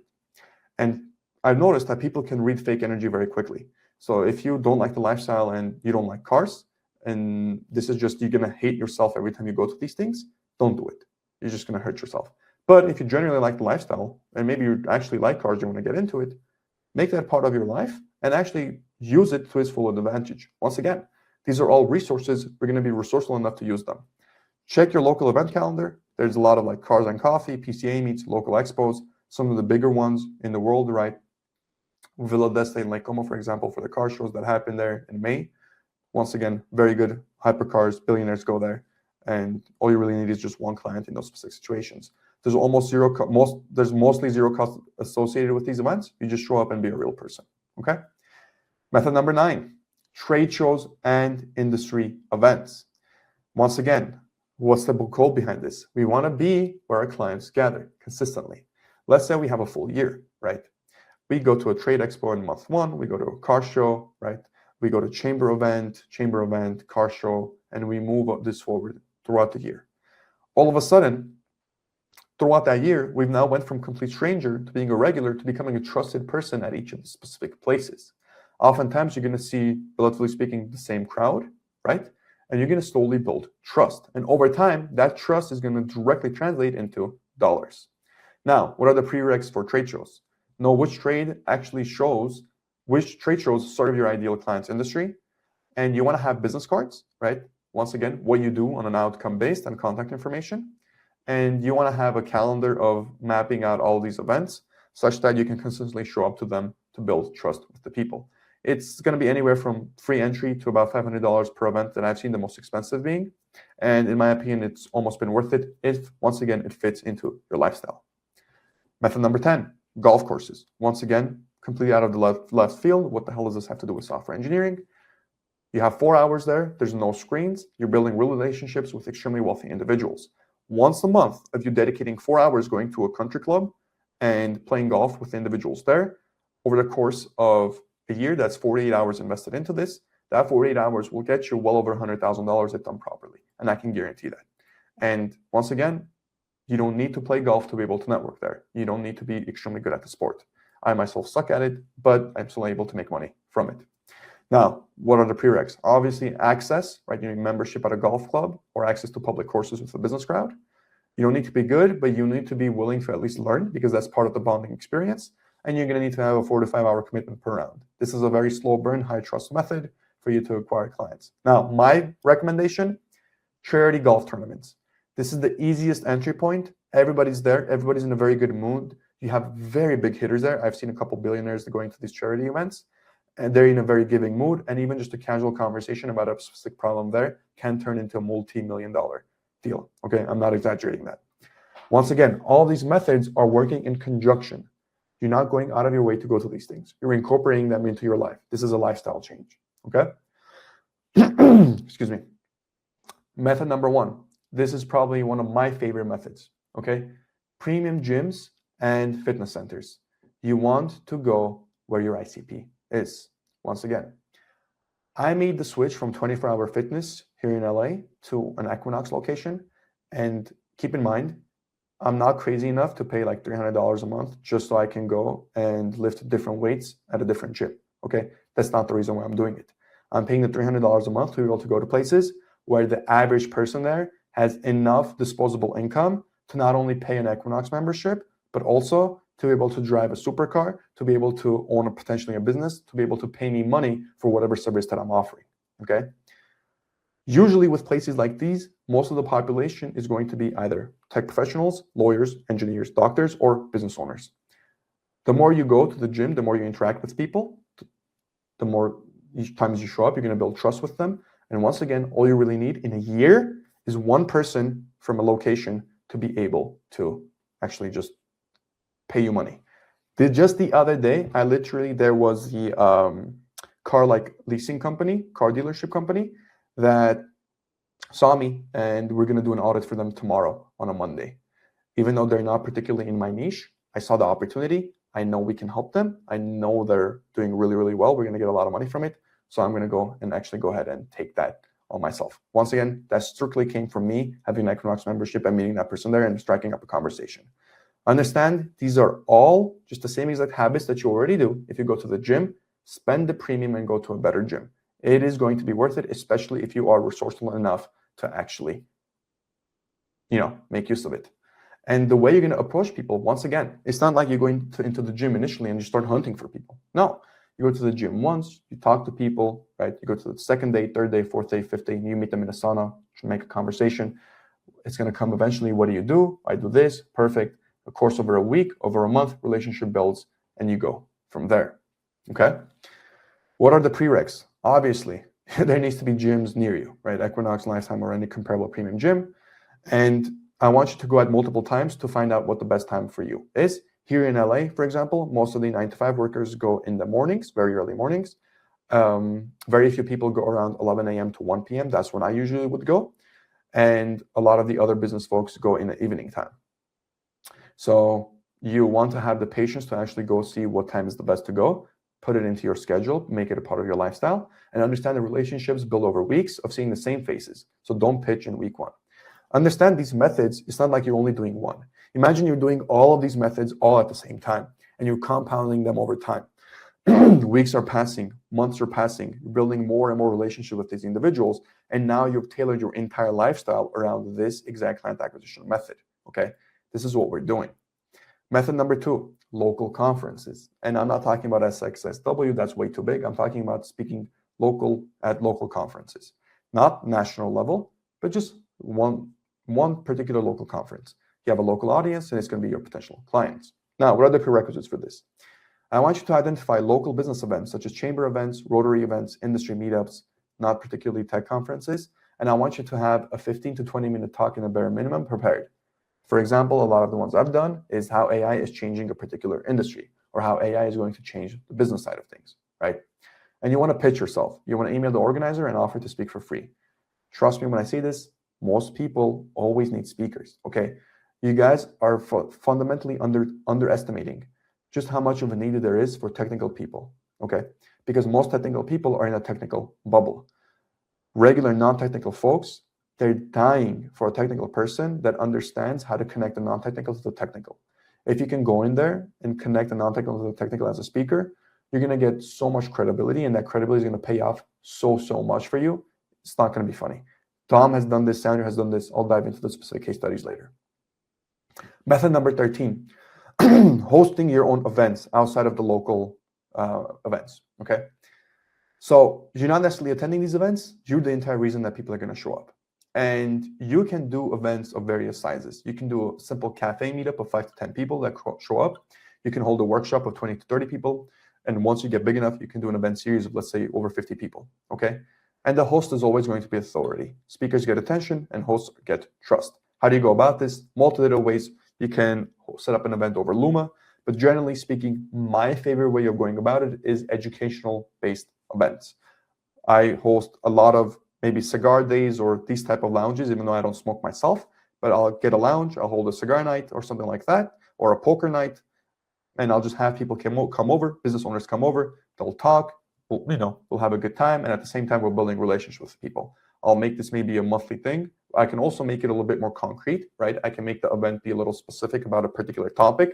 Let's say AI for law firms, and I'll send out a pitch to a bunch of law firms near me, right? And I'll say, hey, we're going to meet here at this time. I'm going to talk about how AI is going to help with law firms. Let's say 50 people sign up on a wait list. Even if 25 people show up by the end of the call, by the end of that workshop, I know I'll be able to get at least 1 or 2 of them as my client. Okay? Once again, extremely easy to do. And down the line, I'll get more into it later, but all of this is going to feed into the other. It's going to be a cycle, right? You're going to generate so much leverage out of this, it's going to completely blow you out of the water. Stay with me. Now, what are the prereqs to hosting your own events? Obviously, you need a venue. You're not going to do it on your backyard, okay? A cafe, co-working space, library. Most things are going to be free or under $50 to reserve. If you want to do a little bigger, it might get a little bit more expensive. You want to have an event page. I recommend luma.com. It's pretty good. Eventbrite also works. Takes 10 minutes to set up. Topic, you want to have one clear topic. So let's say how AI is saving law firms 10 hours a week or lawyers 10 hours a week. And you want to obviously promote it. Share it with your warm list. Ask them to share it with others who might be, interested in something like that. Post it in local Facebook and LinkedIn groups. And your first event does not need to be perfect. Okay, understand that. It just needs to exist. It just needs to happen. There just needs to be proof that it happened. Method number 4, strategic partnerships. Now, most often than not, the people that you are helping also help other individuals and also buy other people's services, okay? So what you can do is if you're, talking with accountants, you can refer to attorneys or marketers or realtors to refer to one another. Best example of this, for some of you who have had experience with personal injury law firms, almost all personal injury law firms have referrals for body shops as well as chiropractor offices and other dental practices. Every single lawyer has on speed dial a doctor, a body shop owner, a chiropractor, or anything that they might need. This is the way the strategic partnership actually works. I win, you win. I eat, you eat. Extremely important for you to do the same exact thing. What are the prereqs? At least one completed project or case study to show partners that you actually can deliver. Target list, identify 3 to 5 complementary professionals to what it is you're doing. and be extremely clear on what you refer to them, not just what they send you. So what do you do for them? If you have 3 to 5 strong partnerships, you're going to have a passive pipeline that runs without any outreach. I have this currently, and I get at least 1 client a month from just partnerships that send them my way. They say, here you go, here's a referral. This is slightly different from a referral, right? Because you also will give them other stuff if they need it, but a very good partnership that works very well and doesn't require any work outside of the initial work that you're going to need to do to set this up. Method number 5, productized services, okay? You want to move away as much as possible from a do-it-yourself to a done with you, and then ideally you want to end with a done for you type of productized service. Clients knows exactly what they're going to get. What does a DFY look like? Once again, if you remember back to the client acquisition portion that I was talking about, I said what is the most important thing? It's making sure that there's as little friction as possible, right? We want to make it as efficient as possible. And a done for you service is exactly that. Now, what's the prereq for this? Well, we need to have at least 2 or 3 completed projects so we're able to see the repeatable pattern and what it is that we're observing when it comes to the problem. We want to have a particular package already, so a defined deliverable, maybe a timeline, a fixed price, but not hourly. So keep in mind, not hourly. And we want to have proof, at least 1 case study with a measurable result for the package service. Now, key point I want to make, please listen to this. Do not productize anything on day 1, okay? You're going to need to do custom work first. Only package what works and only package what actually repeats, what's validated. Does that make sense? Do not productize anything on day 1. Do not rush this. This is not a get-rich-quick scheme. Everything requires foundational building, but if you set everything up in 3 to 5 years' time, you will have more money than you will ever know what to do with it, okay? For this, you need to understand the consultant model, not necessarily the vendor model, okay? This is how we're going to position ourselves. Vendors generally compete on price. Consultants compete on outcomes. So a vendor might ask, what's your budget? What's the hourly rate? And they usually get replaced relatively easily. A consultant says, what's your biggest problem? They are approaching it based on value in terms of how they're pricing it, and they become a trusted advisor to said business. It's the same exact skills. Nothing changes fundamentally there, but it's a very different income ceiling, okay? Now, what would an example of this look like? Well, let's take a look at case studies, okay? How are you going to use case studies for this? 1 strong case study is going to be worth minimum 100 hours of cold outreach, okay? And I can pretty much guarantee that. So build a website for a law firm, right, is going to be way better. It's going to lead to basically saying, look, before you had 5 leads, now you're going to have 47. You're going to have 47 leads. This is exactly what happened with X, Y, and Z. We took them from 5 to 47. So having case studies is literally worth years of cold outreach because case studies show people that there's proof of this and they get to trust you, okay? Now, we're now to the point of the lifestyle acquisition mindset. Understand client acquisition is a way of living. It's not something you do once. It's not something you have to allocate to 30 minutes a day of just outreach. Client acquisition is a lifestyle. We are attracting clients. We want to set our life up such that we are consistently just attracting money to us. I'm not saying this in some woo-woo manifesting type of thing. I'm saying it in a legitimate way. The lifestyle you want to set up is to attract clients. That is what client acquisition is all about. Make it such that the life you live, the gym you go to, right? The things you do, the leisurely time you have, the events you hold, the meetings you do, you enjoy it, you love it, you socialize with people, you relax, but all at the same time, you are building towards a pipeline of clients. Because everything that you're doing, the car shows you're going to, you're connecting with people, you're talking about them, you're potentially closing them. The gym you go to, you're building relationships with wealthy individuals.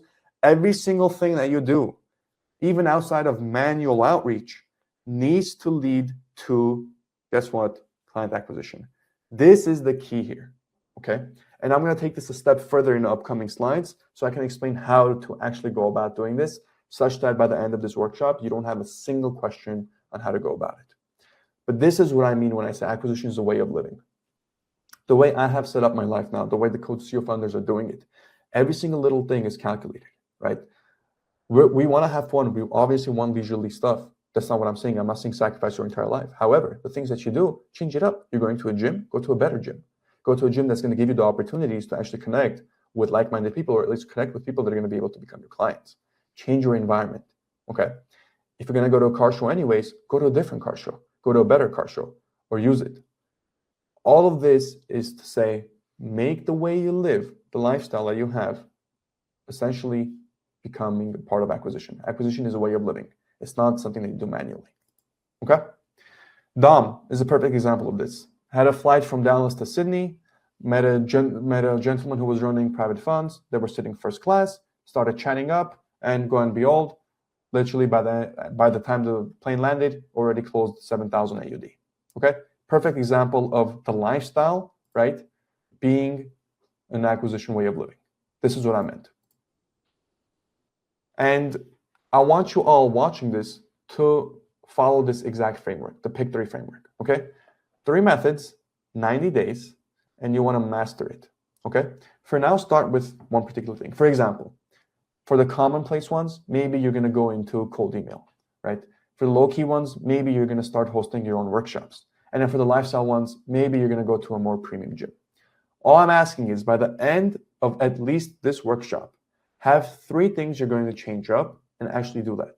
Make yourself the promise, okay, I'm going to join a BNI, I'm going to join a Chamber of Commerce event, or I'm going to host my own workshops, or I'm going to go to a car show, or I love cars, I was going to go to a car show anyways, I'm going to do that, or I'm going to go to a high-end hotel, or you know what, I'm going to upgrade my gym to a premium gym, or okay, I'm going to begin now setting 30 minutes a day, 1 hour a day to reaching out on LinkedIn or cold emails or whatever, or I'm going to ask for referrals.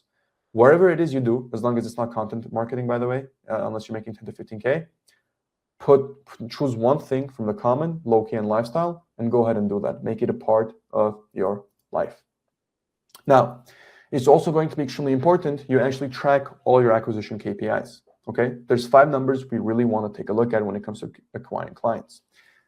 Leads generated, conversations started, proposals sent, deals closed, and our revenue. If our leads generated is low, right, we need to fix the volume and the sourcing where we get our leads from. If the conversations started, right, are low, then we need to fix our messaging and our offer because people are not too interested in it.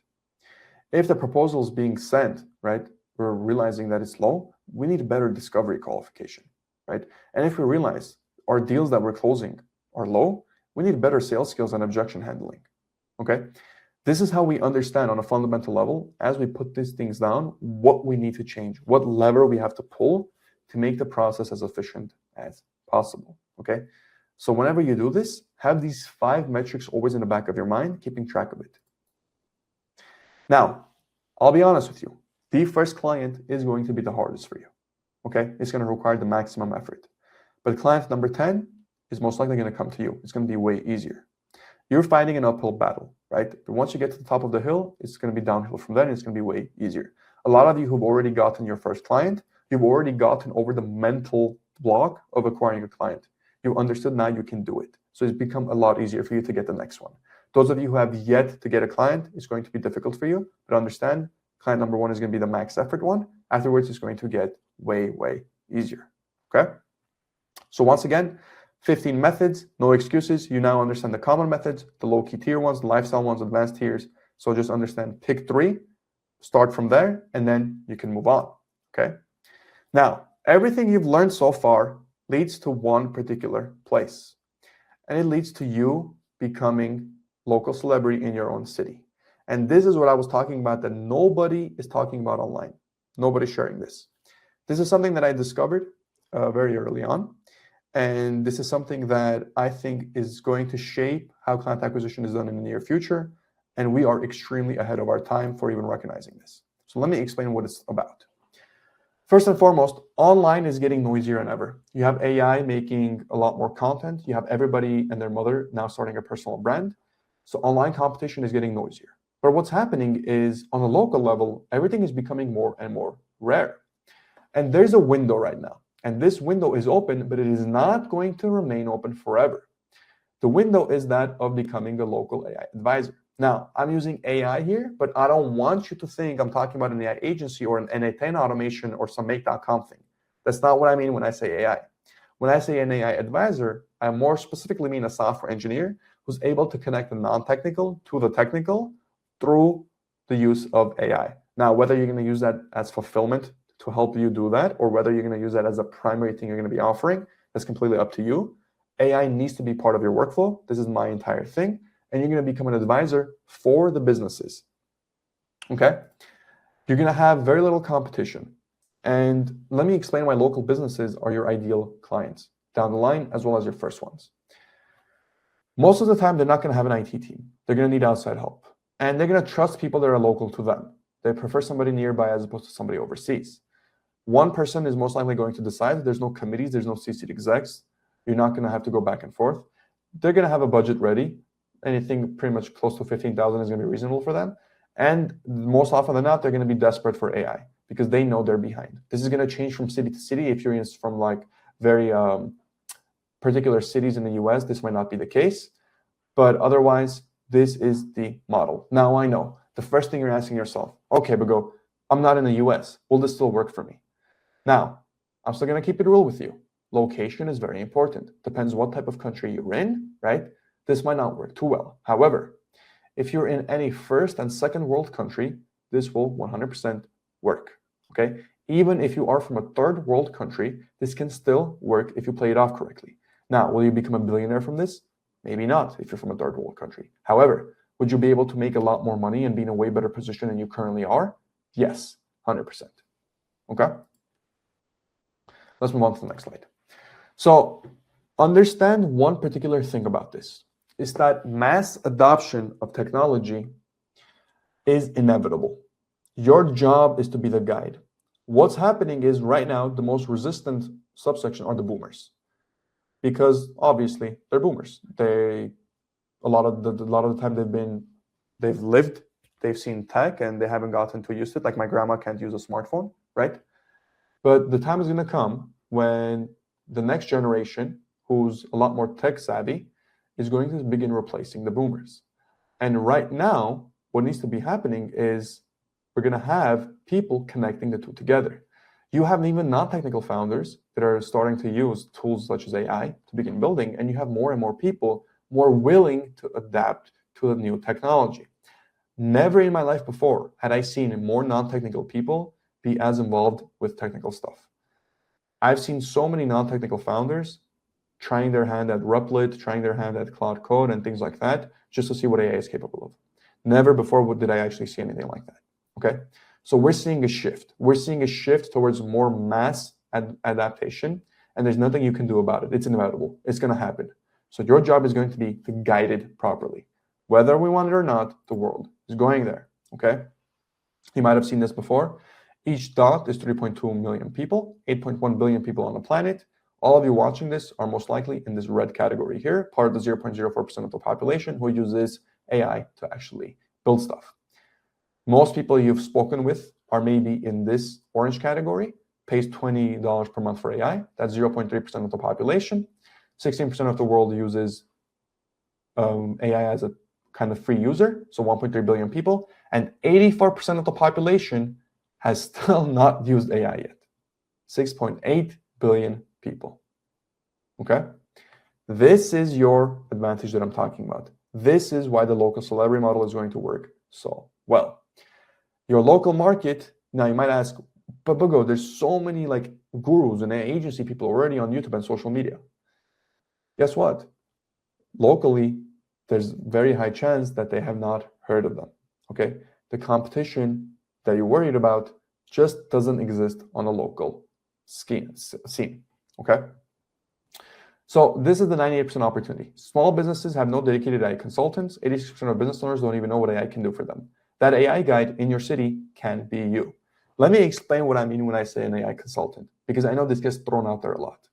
I'm not talking about you're going to go to a business and you're going to do an AI innovation for them. That's not what I'm saying, okay? Fundamentally, what I am, for example, A/B analytics, what we are in the city right now is, best way I can explain it is we help businesses make smarter decisions with the data that we have, okay? We use AI to actually deliver that. But what we are fundamentally for businesses all around in my city is we are their sort of light when it comes to anything tech and AI related. So if they're taking a look at their systems and they're wondering, I'm drowning in so much manual work, or I'm losing my mind, this is so stressful, who can I go to that will bail me out of this? The first person they think of is me and the firm, okay? When I say AI consultant, this is who I want you to become. I want you to become synonymous with anything that has to do with tech-related things. It's just not now tech is synonymous with AI because everybody and their mother's talking about AI, right? And we all talk about automation. But I want you all to understand that automation, right? This new term, automation, AI automation. Have you all realized that software is literally automation? Like when software, the first software that was created, it was meant to automate something. So that hasn't changed. It's just that now with so many people using AI automation, all of a sudden that changed. But software from the very beginning has always been about automation. So what you're doing is nothing different. It's just the way you're going about it is now just incorporating AI to help you with it. But at the end of the day, all software in the world is automation. It's essentially connecting the dots between two things, making it more efficient and faster. Okay? Now, once again, excuse me, let me drink a little bit. My throat is completely parched. I'm not saying you need to become famous, okay? It's just that the first name that business thinks of when they think about AI, they think your name, okay? And understand that cities are very segmented. You need to own a vertical. You don't need all of AI, you just need to own one corner. This could be legal, this could be home services, it could be healthcare, this could be real estate, right? Now, could you have multiple? Yes, you for sure can, right? And that's what I have right now in LA, but I've also seen people be extremely successful with just one particular vertical. So the old playbook was pretty much you build a personal brand online, you try to get as much attention, right? You build an audience, you compete with millions of other people building an audience, you hope for inbound leads, it's going to take you 12 to 18 months to set up, and you're going to be successful, right? That's the old playbook.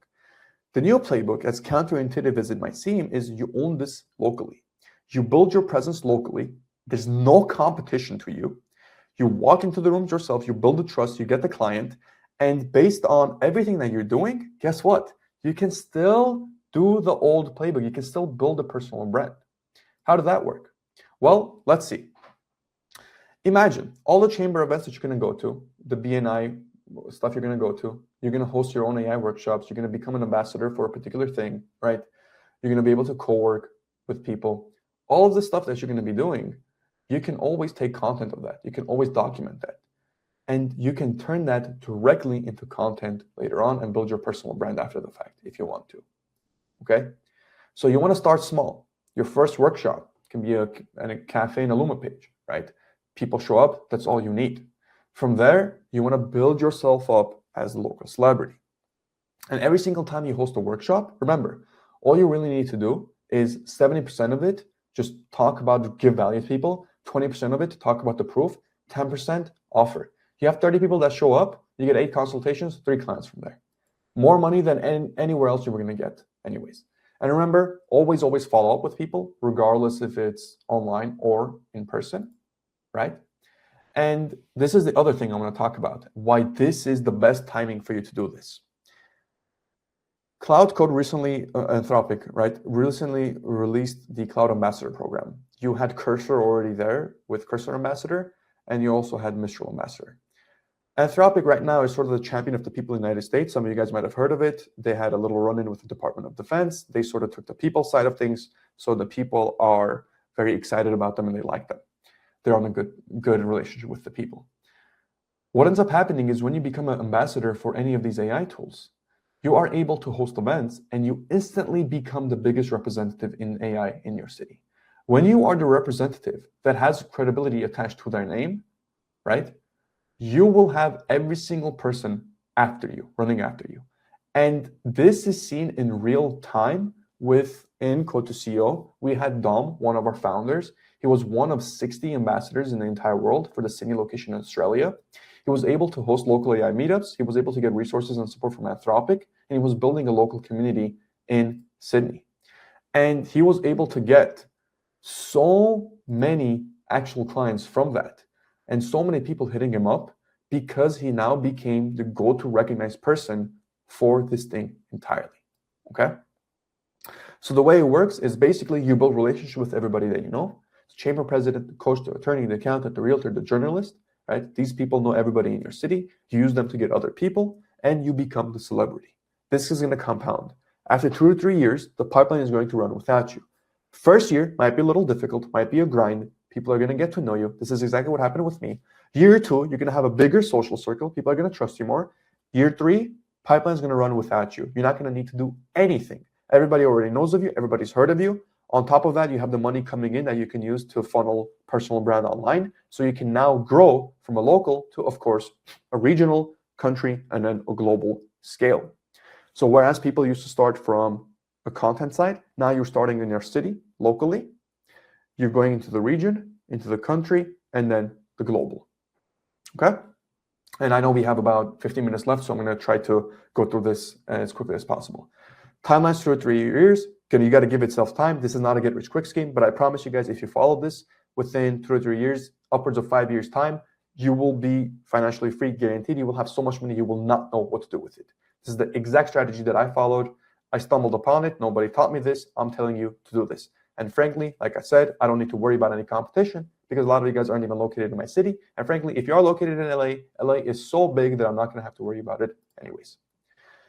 This is the best defensible play of 2026, especially with all the layoffs, the way AI is going. You claim a vertical, you host workshops, you partner with people, you post it on social media, creates a flywheel effect, and you get to see results in as quickly as 90 days, and you build towards something long term. Now, once again, a little bit about content. Please don't start too early. You're going to burn out with nothing. Do not start content until you're at least making 15,000, 10 to 15,000 a month or more, and you have 2 level clients coming in a month. Both of these must be true. Remember, 2 prerequisites, not 1, the results and the audience knowledge. So both are required, 1 is not enough. Now, what happens when you start content too early? I've seen this time and time again. People start, month 3, they see no results, they quit. But if you just delay that start a little bit, once you're making 15,000 a month, you're going to start in month 2. By month 4, you start seeing some results, so you start continuing until month 6. Everything already comes into fruition, okay? Remember, content's minimum 6 to 12 months investment. Don't forget that, upwards of even 12 to 18. That's how long this channel took as well. And with the new content meta, post-AI era, right, people are going to ask GPT for info, but they're going to watch you for proof. So any tutorials, how-to explainers, they're going to go to AI, but people are going to care about your story, your case studies, and more of a local context that you're operating in. So your lived experience is going to be AI proof. AI cannot replicate that. Now, as to what to create content about, obviously, stuff that actually drives clients. So case studies with numbers, pain point education, AI awareness for a particular niche, not coding tutorials or tech reviews.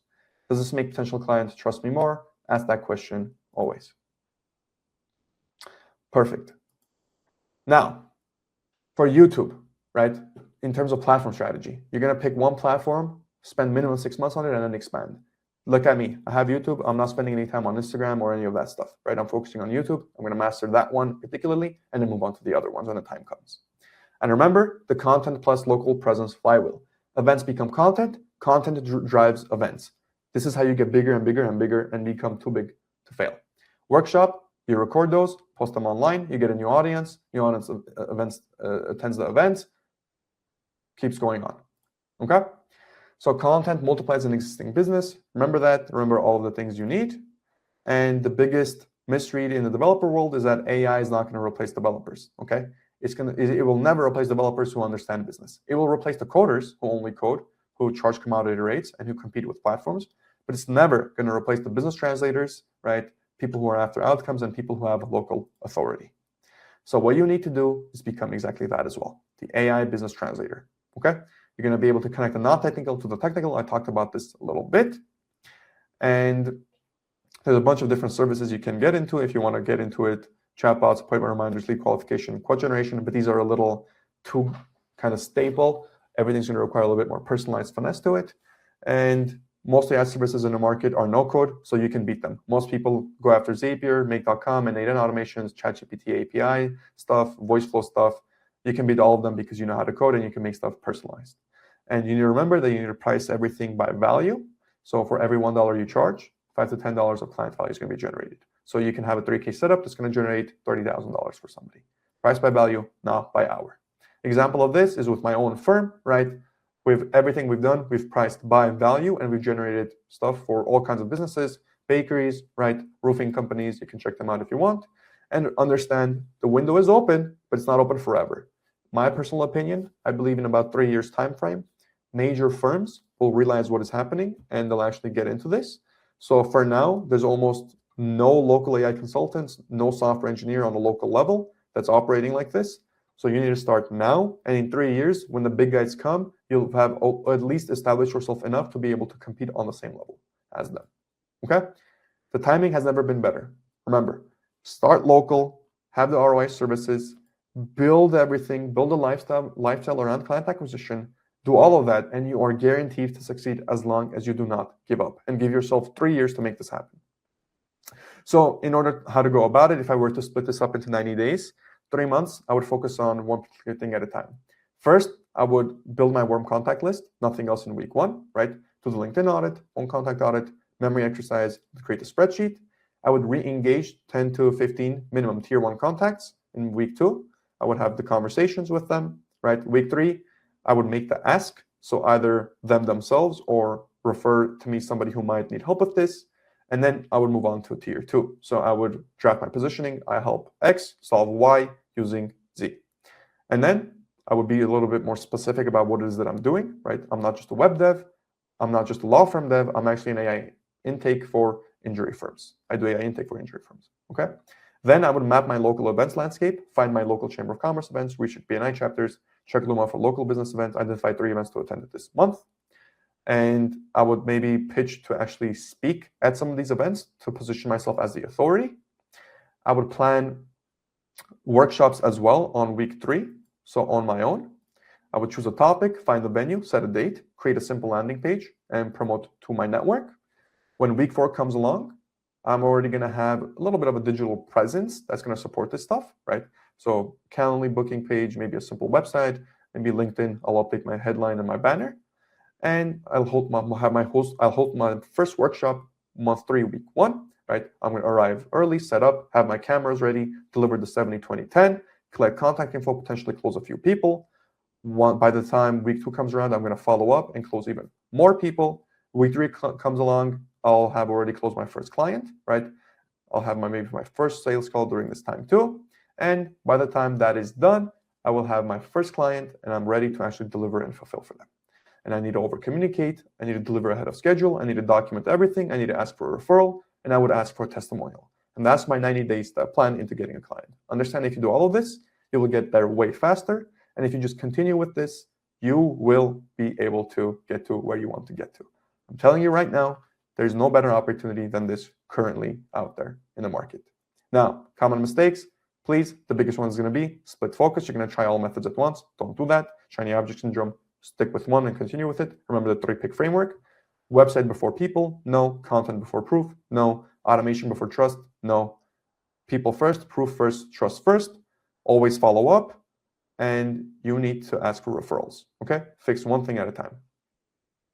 And by the time month 4, 5, and 6 come, the system's going to compound. You're going to host your second workshop. Referrals are going to be flowing in. You're going to have 1 to 2 retainer clients every month. You're going to be content ready, case studies in hand to begin posting content. So that's everything you pretty much need in 90 days. And the acquisition pyramid, you're going to go from cold, outbound, community referral, and you're going to become the local celebrity. That's where all the money really is. And in terms of trust, how much trust you're actually going to build, this is just sort of what it looks like. When you become a local celebrity, pretty much everybody's going to have instant trust in you and what you do. One important caveat here, do not jump from stage 1 instantly to stage 5. Build it slowly, cold to aware to familiar to warm to hot, right? Advance one stage at a time, and understand acquisition is not a task. It's who you are. You go where clients are, you describe what changes, you ask for referrals, you follow up, and you build trust first. This is the acquisition lifestyle manifesto. Understand this. Revenue, initially you're going to be grinding, you're going to get a little bit of traction, and then you're going to have exponential growth. It's just going to compound instantly. And remember, all of these are frameworks nobody else knows about. You've seen this, 100-something people of you here right now. You'll be able to apply this. You're going to have no competition. And we're going to wrap up in about 5 minutes. So I might just jump straight into Q&A.